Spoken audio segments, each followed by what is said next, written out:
Boşaltıyorlar. Diyor hasar olmuş. Hastanede olan var mı? Yok. Lütfen onu öğrenin. Bakın yazık onlara.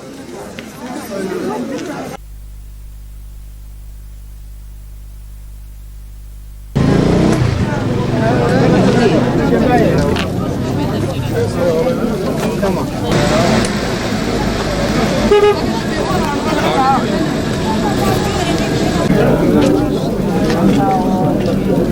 کرکمل برن خدا یاردم چه خواهد که خدا برام نزونه بر خاور مادن برام زونم که کنه که خوش که نار یارولن ایشالله از نات خدا ربم یاردم چه خواه مرج devlet مرج خدا yardım ki خدا مرا yardım ki inşallah. Oğlum içeride oğlum.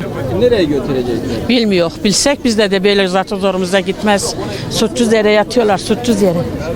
Bir haber alsak iyi olur da haber alamıyoruz. Yani nereye gittikleri önemli değil. Yani sonuçta gidiyorlar ama nereye gittikleri yaralı var mı yok mu onun bilgisini bekliyoruz. Başka bir şey yok. Var amca oğlum var. Amcamın oğlu. Nereye gidiyorlar? Hiç bilgimiz yok. Bekliyoruz işte. Bir haber verirlerse biz de haberdar olacağız.